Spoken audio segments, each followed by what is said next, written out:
Welcome to the Chronicles of a Cheating Wife channel. A new story every day. Don't forget to subscribe. Fred realized he had committed the gravest error of his life, and now the owner of the facilities firm where he worked demanded to see him immediately. He rose from his chair and made his way to Bill Robinson's office, his mind racing with apprehension. There was no conceivable way Bill could have discovered his actions. As the accountant and general manager, Fred was the only one who delved into the intricate details of the company's transactions, ensuring that all the accounts balanced at the end of each month. Fred felt a cold sweat and a sense of nausea as he reluctantly knocked on the door. He reassured himself that Bill never bothered to scrutinize the detailed accounts unless there was an obvious discrepancy in the balance sheets. Bill was always more preoccupied with his designer suits, fast cars, and chasing women. As Fred entered, he saw Bill's serious expression and was immediately disabused of any illusion of safety. "So I suppose the question I need to ask is, how long have you been embezzling from me?" Bill's voice was stern. Fred's head began to spin. "What? I have no idea what you're talking about," he blurted out, his denials flowing without conviction. However, Bill produced the transaction logs, proving that a significant amount of money had spent some time in one of Fred's personal accounts before being paid back into the company. Fred knew the jig was up. He had been caught red-handed.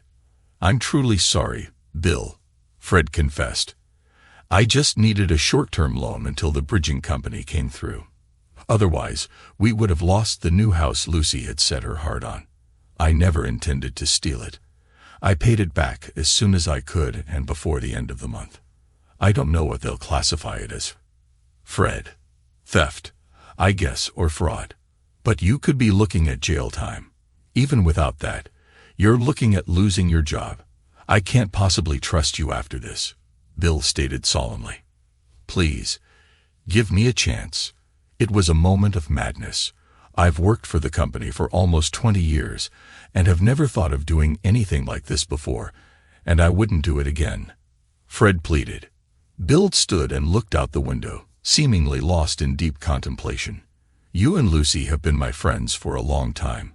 I guess that makes this all the more disappointing." "Did Lucy know you did this?"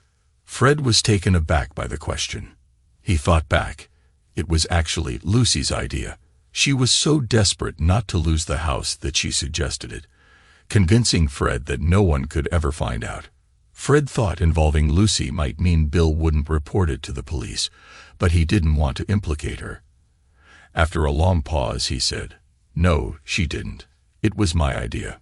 Bill seemed surprised by Fred's response, but let it pass. "I need time to think this through. Fred, I'm not sure what to do for the best. Go home. Don't come back in for the rest of the week. I'll make a decision on Friday." On his way home, Fred couldn't figure out how Bill had found out. No one ever looked at the transactions, and Bill certainly didn't delve into details. His primary concern was which option Bill would choose. None of them were very appealing, but the shame of a court case and time in prison left him in a blind panic. He knew Lucy wouldn't be expecting him. He looked at their new home as he approached, deeply regretting buying the place in the first place. Suddenly, he recalled all those stories where a guy comes home early to find his wife having an affair. Wouldn't that just cap off a perfect day? As he walked into the kitchen, Fred was relieved to find Lucy her usual bright and sunny self, fully clothed. He couldn't help but marvel at her beauty once again.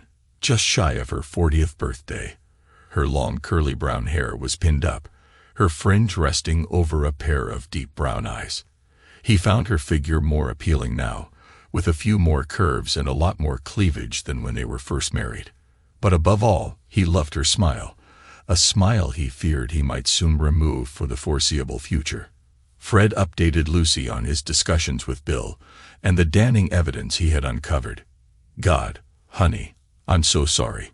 This is all my fault.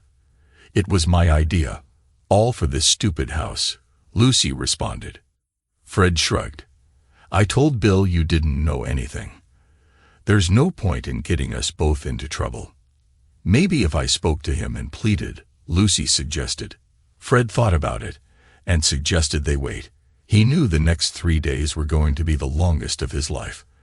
They could try pleading if Bill chose to go the destructive route. Fred thought about it and suggested they wait. He knew the next 3 days were going to be the longest of his life. They could try pleading if Bill chose to go the destructive route. He wondered what he would do if he were in Bill's shoes. They were friends outside of work, often going out and attending parties together. Maybe that would give him a slim chance. Bill texted to say he would come to their home at 7 p.m. on Friday. Both Fred and Lucy were sick with anticipation. Bill's Porsche 911 pulled onto the drive exactly on time. The man with everything. Fred mused silently. Good looks, money, the ability to charm, and now the power to destroy him. He greeted Bill with strained pleasantries, while Lucy offered him a beer as usual. Before Bill could say anything, Fred dove in. I just want to say how very sorry I am, Bill. I let you and myself down badly. I understand I've put you in an impossible position, and I'll cope with whatever you decide. Bill gave a strange smile. I do hope that's true, Fred. The following silence stretched on, becoming unbearable, before Bill finally spoke again. You know, Fred, I'm a bit jealous of you. Your relationship with Lucy, I missed that in my life. Fred was surprised. He always thought Bill had it all, including an endless line of hot girlfriends. Maybe nearing 30, he was looking to settle down. So it's with that in mind that I have a proposal. Neither of you will like it, but it's the only scenario where you can avoid a prison sentence. Fred. And remember, there's a risk to Lucy as well, as it was a joint account and used to secure the house in both your names. Also, I know you wouldn't have done this without her approval. Fred panicked at the thought of Lucy being held accountable. He had no idea what the proposal could possibly involve. Bill let out a slow, long breath. There's no easy way to say this, but my proposal involves me spending time with Lucy. There was stunned silence. Bill continued, no police, no court cases or prison. You stay employed and you two stay together, but I get to spend every Friday night with her. You can't possibly be serious, whispered Fred. I'm deadly serious. I've desired Lucy for all these years, and this is an opportunity I just can't resist, Bill said. Lucy interjected. There must be another option. We can pay more back, anything but. This is my only offer, Bill interrupted. I'm told I'm not a bad-looking guy. Hopefully, it won't be too much of a hardship for you. Maybe once things settle down, the arrangement won't be too uncomfortable for any of us. We need time to consider it. We can't decide something like this quickly, Lucy said. Fred's head spun around. You can't be thinking of agreeing to this, babe. Are you crazy? I don't see any alternatives, Fred, and we've been trying to think of them all week, Lucy replied. Fred seethed as he looked at Bill. You miserable low-life scum. It's a sick idea. Bill smiled. That may be true, Fred, but I'm not a thief. You are, though. Turning to Lucy, Bill said, if we're doing this, we need to start now. No time for you to think of a way to squirm out of it. After 15 minutes of shouting and accusations, Bill stood up. It's decision time. I'm either walking out to my car or upstairs with Lucy, he said, holding out his hand towards her. After a hesitation, Lucy took it. Fred was literally staggered and sat back harshly on the chair. There's no alternative, Fred. It will be okay, Lucy said, then led Bill through the living room and up the stairs. Time seemed to stop for Fred. There was a frightening silence in the room. Had this conversation really just happened? His thoughts jumped to what was happening upstairs. He heard them moving around, a muffled conversation, and then the distinct sound of someone sitting on the bed. Long minutes passed in silence. Then he heard the first creak of the bed, the unmistakable sound of two people lying on it. The movements and sounds continued. Then the creaking became regular, faster, and louder. There seemed to be no end to it, and Fred thought he might go mad. Then the sound stopped, And that meant only one thing. Bill had achieved his goal. Fred felt overwhelmed by shame and guilt as he dried his cheeks and eyes, expecting Bill and Lucy to return downstairs. Again, there was muffled conversation and movement. After a long silence, Fred stood, thinking he should check if Lucy was okay, when he heard something again, the bed squeaking. He had to get out of the house. He rushed out and walked aimlessly. Was Lucy actually enjoying it, or was she putting on a show for Bill? He started to wonder how vigorously she had argued against the idea. The fact that Bill was 10 years his junior and handsome wasn't lost on him. By the time he reached the park, his thoughts had changed. Lucy was doing this to keep him out of jail. He needed to get back to the house and, as much as possible, make sure she was okay. The Porsche was still there, but the house was quiet as he entered. He went through to the kitchen and grabbed a beer. Turning, he saw Lucy behind him in a short robe. They looked at each other, both embarrassed, before Fred managed to speak. "Are you okay?" Lucy gave a flicker of a smile. "I am. Thanks for checking," she said, then continued. "He's acting normal, nothing rude or weird. I'm sorry if you could hear things." Fred shrugged. "At least it's over." Lucy looked awkward. Actually, he wants to go again. He was thirsty, so I came for a beer. And I wanted to check on you." "Jesus, he must have been saving this up for you," Fred remarked. Lucy suggested, "Why don't you go to the den? It might be easier for you, quieter maybe. See if you can think of a way out of this." Fred spent another hour in the den, but he hadn't made any progress on a solution when he heard footsteps descending the stairs. He stepped into the hall and saw Bill, who was struggling to hide a smile before he spoke, breaking the tense silence. "Listen, I know this isn't easy for you, Fred. I promised to treat Lucy with utmost respect, and I really appreciate you allowing me to spend time with her. I hope it gets easier for you, and our work issues will remain between us." Raging inside, Fred replied, "Don't thank me. You left us no choice at all." Bill and Lucy both looked uncomfortable. It was clearly time for him to leave. To Fred's surprise, as Bill said goodbye, Lucy kissed him. It wasn't a passionate kiss, but it was on the lips and lingered for a moment.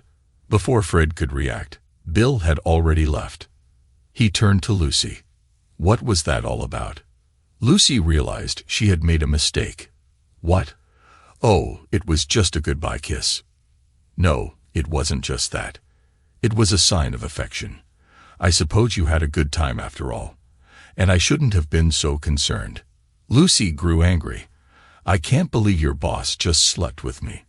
And because of your actions, you're worried about a goodbye kiss. Fred countered. It's supposed to be a deal, an arrangement.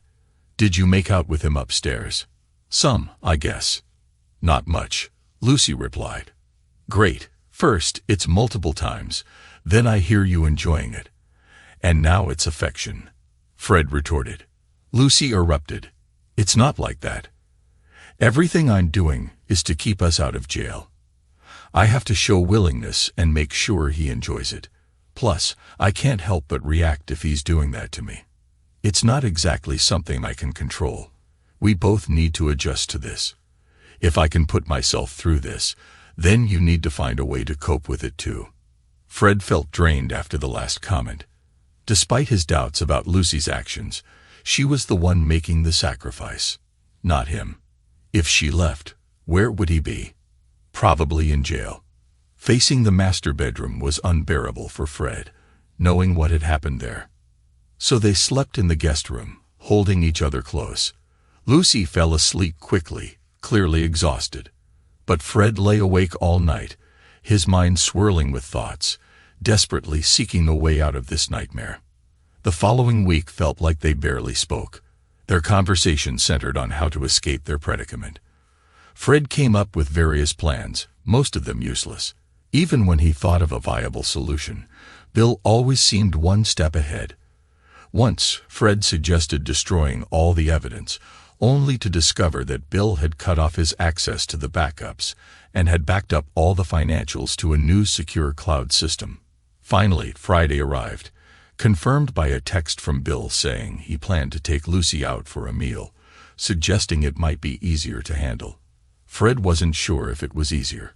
On one hand, a date felt more like a normal relationship, but on the other, it meant less time in bed with Lucy.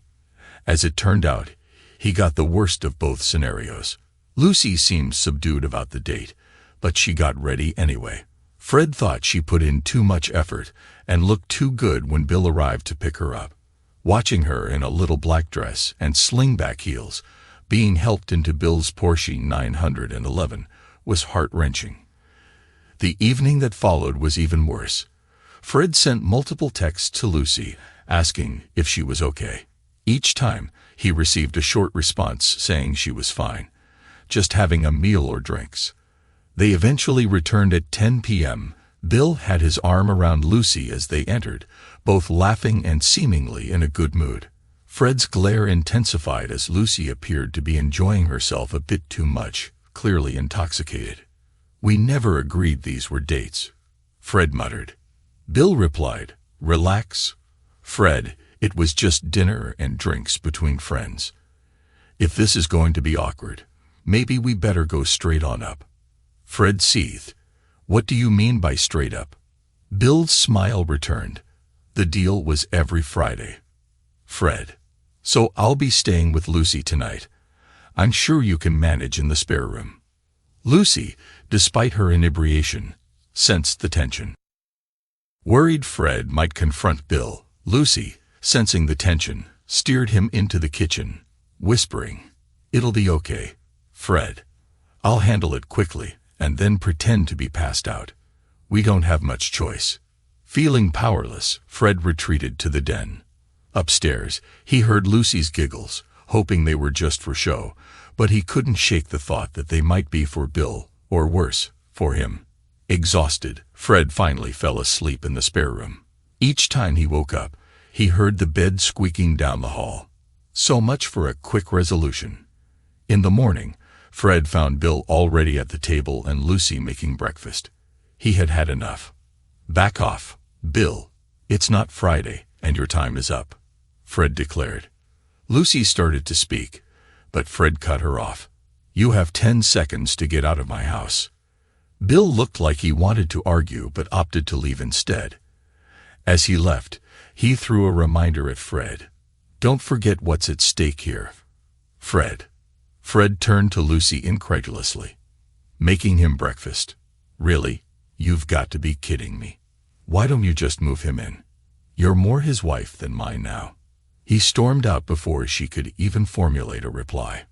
For the third consecutive Friday, Bill suggested they spend the night at a hotel to avoid further confrontations with Fred. Lucy left at 6 p.m., dressed casually, hoping to make things easier on Fred again.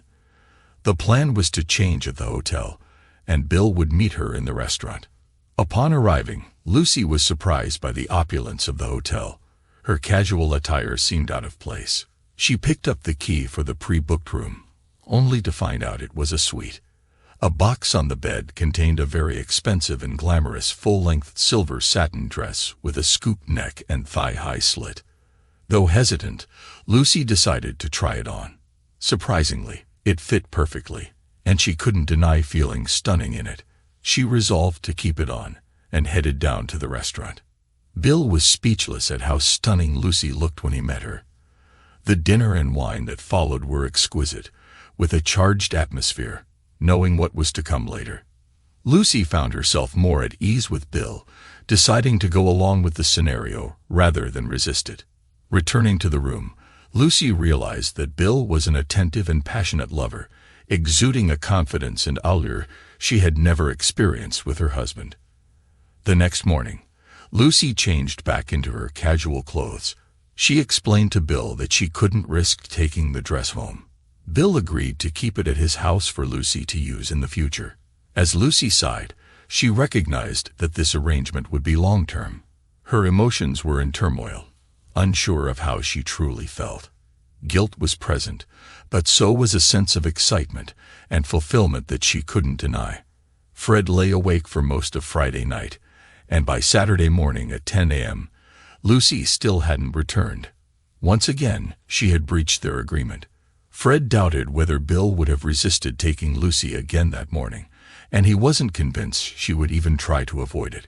Try as he might to resist it, he was losing trust in Lucy, and if that happened, it could mean the end of his marriage. He had never felt so distant from Lucy or so alone. Lucy reflected on the kiss that turned out to be a colossal mistake, upsetting Fred more than anything else. And then there was the breakfast for Bill. What on earth was I thinking? In fact, she was starting to believe the whole arrangement was a terrible idea. From her perspective, her time with Bill was easier than expected. He was respectful, handsome, and exciting, and the money and cars certainly added to the outer. She had always longed for the finer things. She had hoped Fred would adjust to the situation and come to his senses, but 3 weeks had passed, and he was still just as moody. She loved him dearly and regretted the predicament they were now in. She had tried to reassure Fred that she was managing, and he shouldn't feel guilty. She mentioned that Bill treated her well and wasn't trying to keep them apart, but it had no effect. Fred seemed defeated and lost. His once steady, reassuring presence in her life was becoming a distant memory. When Bill arrived at work on Monday, he informed Fred that he needed to cover an out-of-town training event on Wednesday and Thursday of that week. Fred's suspicions immediately arose, but given his precarious work position, he had no choice but to agree to cover it. "Okay, I can cover it, but just to be clear, this doesn't affect our personal arrangement. You can't visit when I'm away," Fred said firmly. Bill replied, "No, of course not." That night, when Fred informed Lucy, she didn't seem particularly surprised or concerned. While training events weren't uncommon, occurring once or twice a year, it all felt too convenient to Fred. He retreated to the den, his intention of planning a way out of the predicament warring against a blinding headache. As he climbed the stairs to find some painkillers, he overheard Lucy on the phone, catching only her side of the conversation. He couldn't help but wonder who she was talking to and listened intently to her part of the conversation. "What are you doing, sending Fred away?" "No, it's a terrible idea. This situation isn't working out, and your presence will only make it worse. He hasn't come up with any other solutions. It seems like he's given up and resigned to things. This isn't how I expected things to go. He's absolutely devastated. You know I enjoy our time together. I suggested it, but I didn't anticipate him being this upset. It was supposed to be a safe alternative to us having an affair without the risk of being caught. I didn't mean for all of this to happen. I didn't help matters with the kisses and breakfasts, and you've been unnecessarily cocky at times, flaunting it in his face. Fine, you can come over during the trip, but then I think we'll have to dial it back and be more discreet, or maybe even end it. If you're willing to end things because you see how it's affecting Fred, then you can be the good guy, and we can go back to normal. Perhaps if we're discreet, we could still meet occasionally. We'll talk later, but I really need to mend things with Fred. I still love him." Fred staggered back down the stairs, feeling like he'd been punched in the gut. Did he really just hear all of that? He couldn't quite grasp all the implications. It was no surprise that Bill seemed to anticipate all his plans. Lucy was keeping him informed ahead of time, and it was her idea from the start. She had suggested it and persuaded Fred to borrow the money against his better judgment. That also explained how Bill found the discrepancy in the first place. It was so well hidden that he didn't think even an audit could uncover it. Far from being married to a saint who prevented him from going to prison, he was, in fact, married to a conniving cheat. Thoughts of revenge and violence raced through his mind. Feeling overwhelmed, he knew he had to calm down and think rationally. He needed a plan, one where they would feel some of his unease. Fred avoided Lucy for the rest of the night and the following morning. When he saw Lucy on Tuesday night, he didn't mention the overheard conversation, but instead said he'd heard Bill at work, bragging about having a first-class mistress. Fred continued, saying he could only hope Bill hadn't mentioned Lucy by name. Fred left early for the trip on Wednesday, with Lucy telling him she loved him. He managed a brief smile and pretended to be distracted by checking his schedule on his phone as he set off. Bill arrived at Lucy's later on Wednesday morning, and she immediately asked about the boasting, but Bill denied all knowledge of it, accusing Fred of stirring things up. Lucy wasn't sure who to believe. She couldn't see any reason for Fred to make that up. Maybe Bill was less discreet than she thought, which would be problematic. They discussed the situation and what could be done about it. Lucy lacked the emotional connection she had with Fred, and what she had with Bill had been reduced to a purely physical relationship. Before leaving on Thursday afternoon, Bill had convinced Lucy to continue their affair, but Lucy made it clear that it would be their last time together until they got their relationship with Fred in order. As Bill left the house, he froze in disbelief at the sight before him. Embedded in the gleaming hood of his Porsche 911 was a large kitchen knife, standing upright. He scanned the area, finding no one around. All 4 tires had been slashed as well. Rushing back inside, he informed Lucy. Panic set in as they wondered if Fred had returned early and discovered something. It seemed likely, unless it was the work of kids or someone envious of the flashy car. Vandalism wasn't new to them. Lucy called Fred, asking about his course. He nonchalantly mentioned its dullness, stating he was on his way back. He didn't inquire about Bill and sounded calm. Lucy concluded that maybe it was just kids after all. Regardless, they needed to tow the car before Fred's return, resulting in frantic calls and hefty fees. Things seemed normal when Fred returned on Thursday night. Lucy treaded carefully, playing the dutiful wife. It came as a surprise when Bill messaged, expressing his intention to come over on Friday to discuss their situation. Lucy hoped Bill would end things. Perhaps the incident with the car had shaken him enough. Friday morning, Fred left for work as usual. At 11 a.m., he called Lucy in a panicked voice, urging her to see something. He had received a video clip via their personal email. Lucy opened the email on her phone, located the message, and played the video. Despite its poor quality and short duration, it was clear what Lucy and Bill were doing in the bedroom. The sender was an anonymous address.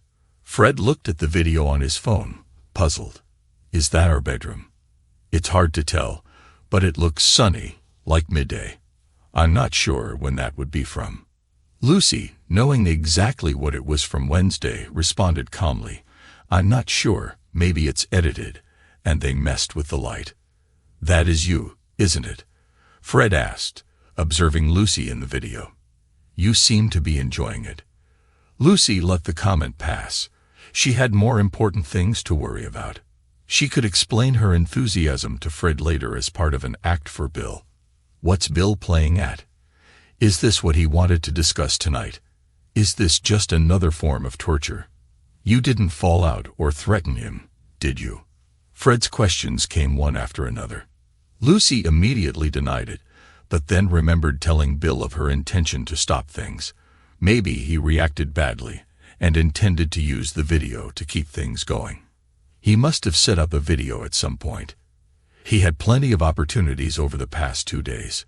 Fred mentioned Bill wasn't at work, so he couldn't ask him. Lucy desperately wanted to contact him and still hoped to cover their activities in the previous few days. Just then, Lucy's phone pinged with an urgent "call me now" message from her sister Mandy. She told Fred she had better answer it, hoping it would give her some much-needed thinking time. She ended the call with Fred and dialed Mandy, only to be greeted by a barrage of questions and expletives. When Mandy finally paused for breath, Lucy managed to establish that her sister had received the same video clip. Her phone kept bleeping with attempted calls from most of her close friends, and even her mom. My God, had they all received the clip? This was an absolute disaster. There was no way Fred would do this to me. It had to be Bill. Lucy was furious. She tried calling Bill repeatedly, but couldn't get a reply. Unbeknownst to her, Fred had picked up Bill's phone at work during a conference meeting, removed the battery, and discarded it. He kept the handset and SIM card. Additionally, Fred left an envelope on Bill's desk, before making the call to Lucy about the video and quietly leaving work. When he got home, Fred thoroughly enjoyed watching his wife's angst and confusion. Lucy was distraught at the thought that her family and friends might think she was having an affair, especially her mom. Fred played along, offering various useless suggestions on how to limit the damage. He feigned confusion about when the clip could have possibly been taken. However, Lucy still wasn't admitting to Bill's midweek visit. Lucy, how had everything gone so horribly wrong? She had never entertained the idea of having an affair until that fateful night at the party, when she had a little too much to drink and flirted with Bill. He was charming, attractive, and clearly interested. Since that night, he had occupied her thoughts more often than she'd care to admit. Over the following weeks, she managed to justify to herself that she deserved some excitement, but she couldn't risk her marriage to Fred. She had seen a friend's marriage crumble after a similar affair was discovered, but she always considered herself smarter, believing her plan was a clever way to avoid all the pitfalls of getting caught. After all, how could Fred discover something he already knew about? Planning the details became part of the thrill for her. From her perspective, it was a perfect arrangement, but she never fully considered the impact on Fred. Now, she found herself in a world of pain. Everyone adored Fred, and now they would all know she had betrayed him. The thought of facing the consequences made her grimace. Nobody would believe that Fred was aware of her and Bill. However, none of that mattered as long as she could convince Fred that this wasn't her fault. Bill's arrival at Fred and Lucy's home was announced by screeching tires. He was met by Lucy's attempt to attack him, with Fred doing nothing to intervene, his cheek marked by an impressive scratch. After finally managing to pin Lucy against a wall to speak, Bill denied any involvement in the video, despite having heard about it. Lucy seethed, questioning who else could have done it. Amidst the tension, Fred burst into laughter. "I suppose that would be me," he admitted. Both Lucy and Bill were dumbfounded, but it was Bill who grasped the situation first. "So you found out about our meeting this week?" he asked. Fred confirmed, "Yes, unfortunately." Lucy attempted to justify the video as a continuation of their arrangement, but Bill realized the full implications. He knew they had discussed everything, suspecting Fred had recorded it all. Attempting damage control, he apologized to Fred, acknowledging his mistake. "I'm truly sorry, Fred. I couldn't resist Lucy. I never meant for this to hurt you so much. I made a big error in judgment and got carried away. I'll end the arrangement and overlook the financial irregularity." Fred replied, "Ah, that's very kind of you, but unfortunately, it's all a bit too late. You'll find my resignation on your desk." Lucy interjected, "You can't leave, Fred. How will we pay for the house?" "Don't worry about that, Lucy. It's going up for sale tomorrow," Fred assured her. Bill jumped in. "There's no need, Fred. We can put this behind us. I really need you at the firm. You know the business and the clients inside out." Fred smiled. "I suppose that's true. It's probably why your main competitor has offered me a job. I suspect some, maybe even most of the clients, will move with me. And you owe me more than the 4-week notice period, so I won't be coming back." Bill's fake smile faded as Fred continued. "I suspect a good portion of the workforce will follow me too. I've informed them of my departure, and many don't seem to believe you're capable of keeping the company afloat." Bill tried to rally.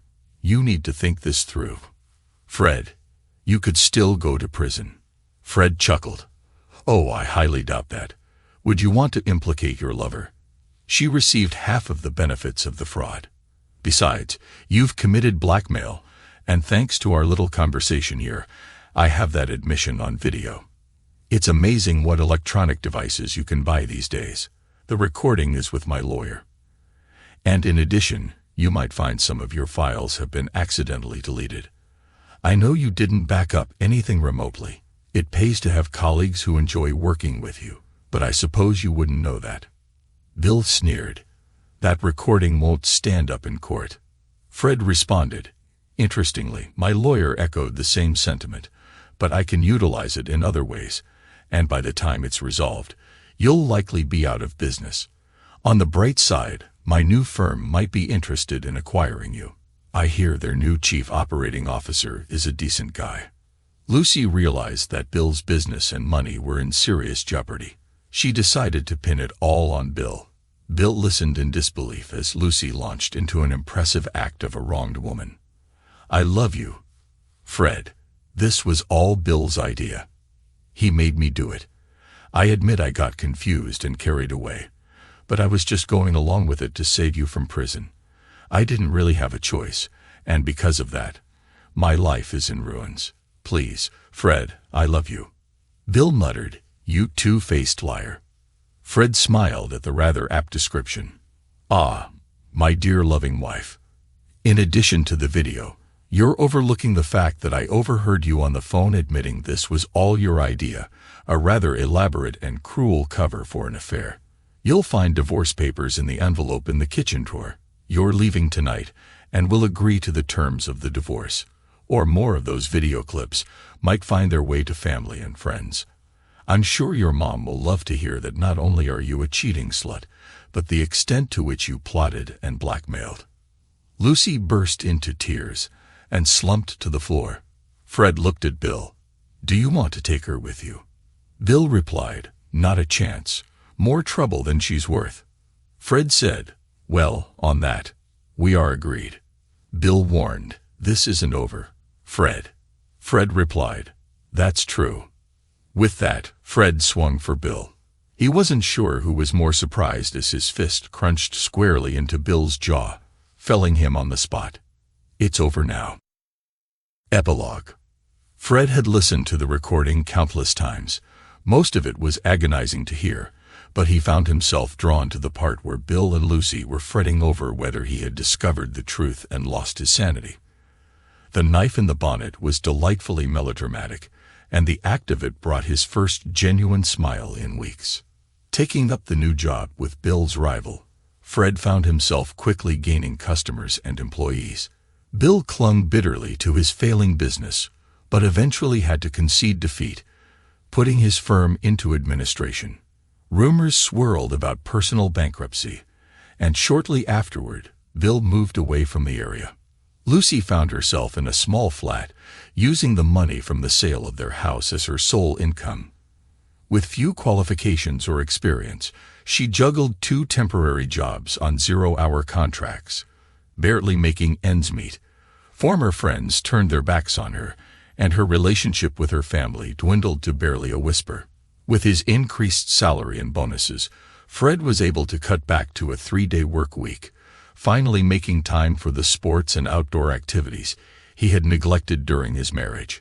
He hadn't realized how much Lucy had influenced his decisions, including buying a large house and filling it with possessions. Waste no time, he sold it off. Remaining in contact with Lucy's family, particularly Mandy, who repeatedly apologized for her sister's affair, Fred couldn't help but wonder what Mandy meant by suggesting she'd never make the same mistake. The thought of teasing out that meaning, especially to see Lucy's reaction, amused him greatly.